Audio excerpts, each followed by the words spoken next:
I want you to imagine waking up tomorrow morning. You stretch, get out of bed, and step outside into a world that is just completely unrecognizable. Unrecognizable in, like, a good way? Or are we talking alien invasion? No, no, not in a dystopian apocalyptic way. I mean, imagine a world where money simply doesn't exist anymore. Okay, I'm listening. Right. The laws of your country have been erased. The actual concept of a country itself is just gone. Wow. And even the traditional structure of marriage and the nuclear family, they have been completely dissolved. That is a massive reset. It really is. And yet, in this specific world, every single one of your needs is perfectly provided for. So no rent. Zero. There is no financial stress, no bills, no boss breathing down your neck. You just have endless free time and total unconditional provision. I mean, it is a really profound thought experiment. Right. Stripping away almost everything we consider to be the foundational pillars of modern human existence, it leaves a massive vacuum. Yeah, a huge one. Because if you remove all of those structural safety nets, the state, the economy, the family, does humanity ascend to a state of total bliss? Or does the entire system inevitably collapse into chaos? And that exact tension is what we are exploring in today's deep dive. It's a fascinating premise. We are looking at a highly detailed blueprint for a society that actually attempts to build this exact reality. A literal blueprint. Yes. The source material is a document from 2009. It's titled An Introduction to the New Life of Human Beings Home Without Marriage and Family. And it was written by Xu Feng. Right, Xu Feng. And this text serves as the foundation for this radical utopian vision known as Lifechanyuan. Lifechanyuan. Exactly. Our mission for this deep dive is to examine how this blueprint attempts to completely dismantle standard human structures. The things that you and I navigate every single day. The basic rules of society. Right. We want to analyze the mechanics of what it proposes to build in their place. Because the sheer ambition of redesigning society from scratch down to who does the laundry and who raises the children, it really demands serious scrutiny. Well, yeah. Before anyone can redesign the mundane details of daily life, they have to completely redesign the rules of engagement. Right. You have to figure out how millions of people will interact without just destroying each other. Okay, let's unpack this. Because the stated goal of Xu Feng's blueprint is to bring humanity into the Lifechanyuan era, which means officially ending countries, religions, political parties, and families. It's extremely comprehensive. To manage this borderless world, the society operates on what the text calls a holographic management mode. The holographic mode. But I have to pause here because I am genuinely confused by this terminology. Like, when I hear the word holographic, I immediately picture a 3D sci-fi projection. Yeah, like Princess Leia in Star Wars. Exactly. Does the text actually explain why he uses that specific word for a government system? It sounds like science fiction, but it's actually referencing a principle in physics and, well, philosophy. Okay. In a true hologram, every single piece of the image contains the entire image. Wait, really? Yeah. If you shatter a holographic plate, you don't just get puzzle pieces of a picture. Every tiny shard still holds the complete picture within it. Oh, that's wild. Okay. Right. And so Xu Feng is applying this concept to human governance. How does that work in practice? Well, in this blueprint, there are no constitutions, Mm. no legislatures, and absolutely zero laws. Zero laws. Instead, society is governed by something called the 800 life values for new era human. That's a lot of values. It is. The idea is that if every single citizen fully internalizes these 800 values, which promote inherent human qualities like truthfulness, kindness, and love, then the entire governing structure exists inside each individual. So the state is basically encoded in the citizen's psyche. Exactly. Therefore, you do not need external enforcement. No police, no courts, no fines, because the whole is literally contained within the part. All actions are totally voluntary. Which is an incredibly daunting logistical proposition. Oh, massively. Because the blueprint outlines a global setup with one global institute where the president acts as the head of the global government. Right. And that hub oversees 256 branches worldwide, each with their own local presidents. And those branches have 3 departments: living, education, and production. Right. It's highly structured, despite having no laws. To me, this just sounds like a massive global improv comedy troupe. An improv troupe. Yeah, in improv, you don't have a script or a director. You just have a shared philosophy, like the rule of yes and. Okay, I see where you're going. And every single performer is completely trusted to act upon those guidelines in real time. Right, right. But improv works because it's only a dozen people on a stage for an hour. Scaling an unscripted voluntary management system to millions of people across 256 global branches with zero administrative enforcement. How does a society plan to actually manage that? It feels like a recipe for disaster. What's fascinating here is the text's underlying assumption about human nature. Okay, what do you mean? It completely rejects our current reliance on external punishment. What is Think it? about it. Today, the threat of a speeding ticket keeps you from driving too fast. Sure. The threat of prison keeps people from stealing. General, yeah. This blueprint argues that those external punishments are merely band-aids for a fundamentally diseased environment. So the environment is the problem, not the people. Exactly. The theory is that if you create a flawless external environment, an atmosphere entirely devoid of scarcity, threat, or inequality, then the very best qualities of human nature will automatically take the wheel. So they believe people are just inherently good. Yes. The blueprint operates on the belief that human beings are naturally honest and kind, and it's only the artificial pressures of capitalism and national borders that force us into corruption. Huh.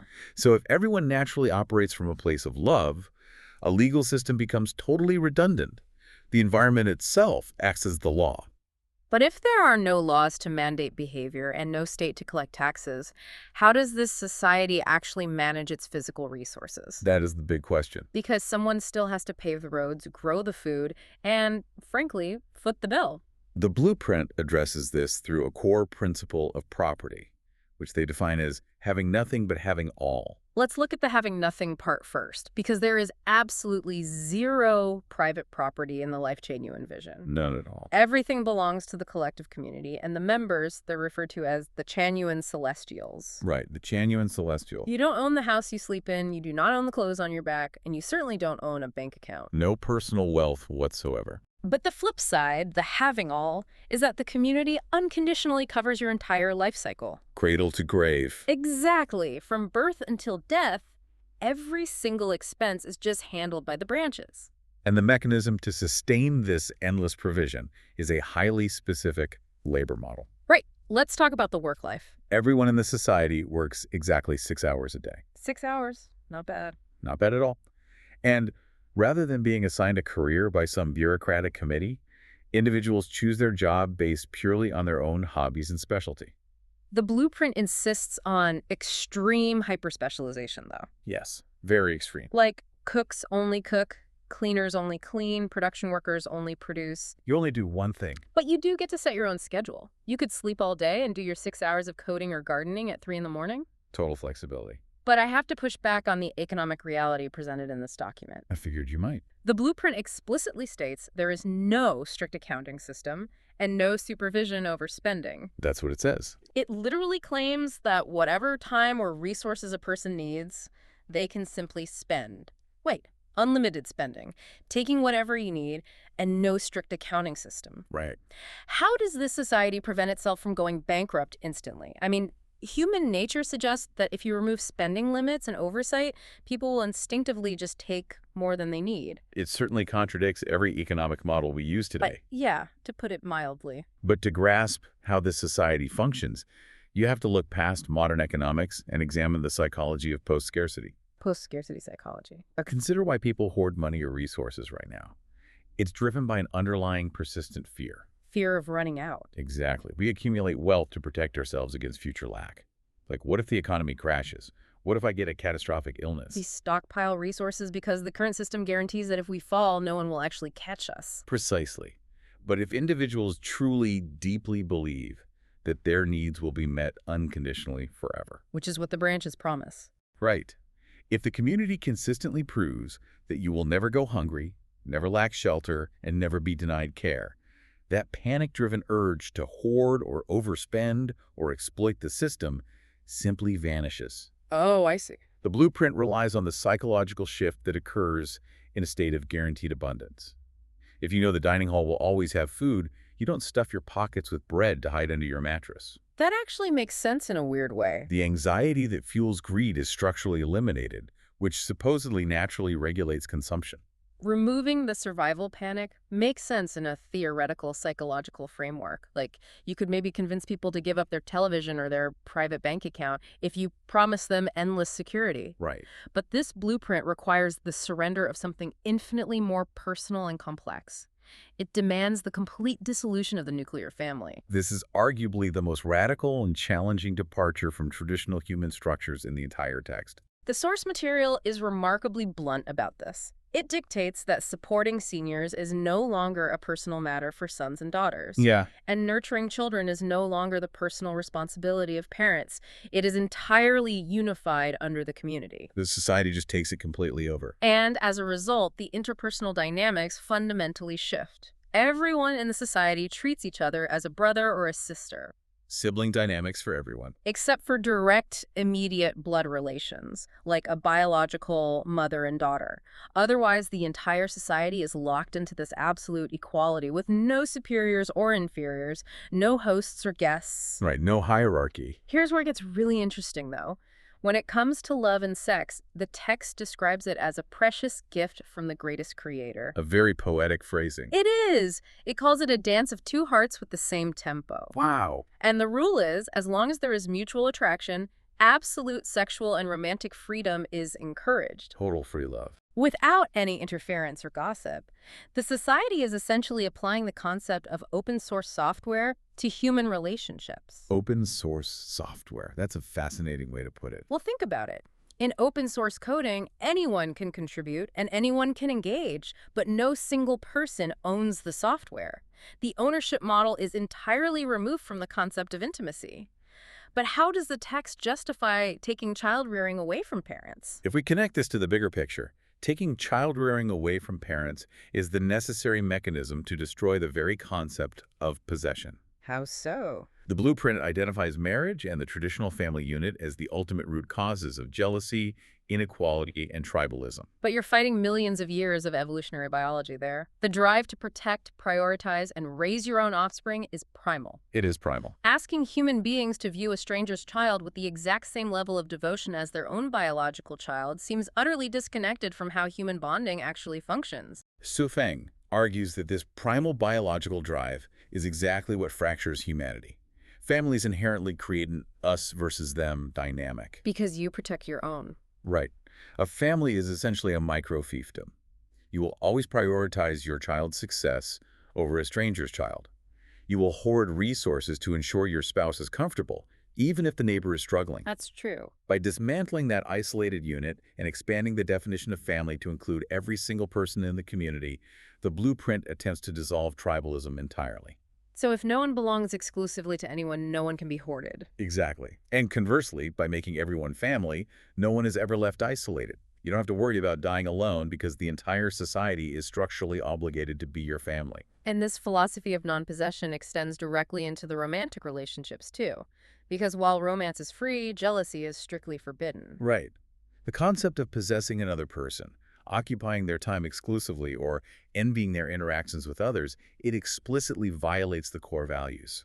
Redefining human biology and dismantling the family is heavy ideological lifting. To say the least. But how does this grand philosophy translate to a Tuesday afternoon? What does the day-to-day reality of this absolute freedom actually look like? Well, the daily life detailed in the blueprint is intensely structured, but through micro-routines rather than laws. Okay, what kind of routines? The environments are mandated to be spotless and quiet.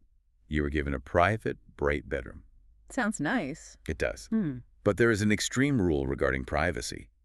Anyone else must explicitly knock and get verbal permission to enter. Makes sense if you have no property. Exactly. Public life revolves around communal dining halls, which offer both vegetarian and meat options. You get free computers and phones. There are no set holidays. You just rest when you want. And there are weekly talent parties too, right? Yes, where the community gathers to sing and dance. But alongside all this leisure, there is mandatory wellness. There is.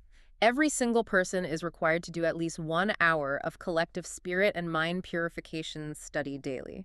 Every single day. Plus 30 minutes of gymnastics. Right. And there are incredibly rigid behavioral codes. No smoking, no gambling. You must use only civilized language. No yelling, no swearing, no talking nonsense. And alcoholics are specifically not respected. Right. The blueprint even urges members to adopt the Leifeng spirit, which means always putting others' convenience before your own. The Lifeng spirit. Yeah, which I find particularly curious. Leifeng is a very specific Chinese cultural icon from the 1960s. He's this symbol of ultimate self-sacrificing devotion to the collective. Yes, he is. It's just fascinating that in a supposedly borderless, post-national, global utopia, the text relies on a deeply nationalistic, mid-20th century cultural touchstone to explain how citizens should behave. It reveals the cultural framework of the author, certainly. But functionally, within the society, this extreme reliance on etiquette serves a really vital purpose. Which is, When a society abolishes its legal system and its police force, social norms have to become rigid enough to bear the entire weight of social order. so manners replace laws? Exactly. Knocking on a door isn't just polite in this world. It is the structural replacement for property law. That makes total sense. Doing your daily gymnastics and studying the purification materials isn't just for health. It is the mechanism that constantly recalibrates the individual to the holographic management mode. The etiquette literally is the infrastructure. Which brings us to the catch. There's always a catch. Because the community refuses all outside donations. They only accept individuals deemed Chanyuan celestials. Right. And crucially, the blueprint states that anyone who fails to strictly uphold the 800 life values will be eliminated from the home. Eliminated. So what does this all mean? They preach absolute freedom where you can work when you want, love whoever you want, spend what you want, but you are mandated to do an hour of spiritual purification daily, and you get eliminated if you don't perfectly embody all 800 life values. Isn't that a massive paradox? This raises an important question about the nature of utopias. How do you mandate harmony? In this vision, absolute freedom absolutely exists, but it only exists within a flawlessly synchronized, highly rigid philosophical boundary. It's conditional freedom. Think of it like a perfectly sealed terrarium. Okay. Inside the glass, the plants have total freedom to grow however they please, without any gardeners pruning them. Sure. But the environment only sustains itself as long as the glass remains completely intact. It's a closed ecosystem. So if someone steps out of line, The moment someone decides they want to hoard resources or they refuse to put others' convenience first, the glass cracks. Yeah. The holographic management shatters because it relies on unanimous consent. unanimous consent, wow. Therefore, the ultimate enforcement isn't a prison sentence. It's exile. You just get kicked out. You are free to do whatever you want as long as your desires perfectly align with the 800 life values. The moment they don't, you are removed from the terrarium to protect the ecosystem. It is a breathtaking balancing act of absolute trust and absolute ideological conformity. Really is. To bring this all together, Xu Sung's ultimate goal, as he wrote it in 2009, was to scale this home without marriage and family globally. A worldwide terrarium. Exactly. The blueprint claims that adopting this model will ease human pain, curb environmental decay, and usher in a 1,000-year period known as the Lifechanyuan era. A millennium of perfect harmony. Sustained by hyper-specialized mutual service and the complete eradication of personal ownership, jealousy, and traditional family ties. I want you to reflect on your own life for a moment. Yeah, think about your typical day. How many of your daily stresses, your deepest anxieties, or your worst arguments are tied directly to the very structures this blueprint is trying to abolish? Money, for one. Oh, absolutely. The crushing pressure of paying a mortgage, or the friction of managing a household, or just the rigid, grinding exhaustion of a 9-to-5 schedule. It takes a toll. If all of that friction was instantly removed and you knew unequivocally that you would never go hungry or lack care, how would your daily mindset transform? Examining radical blueprints like this forces us to ask what we are actually holding on to when we fiercely defend our current societal structures. Are we truly defending human freedom and optimal living? Or are we simply defending the struggles we have just grown accustomed to? And that leaves us with a final provocative thought. Something this blueprint circles around but doesn't fully answer. What's that? If humanity did successfully engineer this exact society, a terrarium with zero financial stress, zero interpersonal conflict, zero unmet needs, and absolutely no daily friction, would it actually foster ultimate human enlightenment? Or Would the complete lack of struggle and friction permanently stall human evolution and creativity?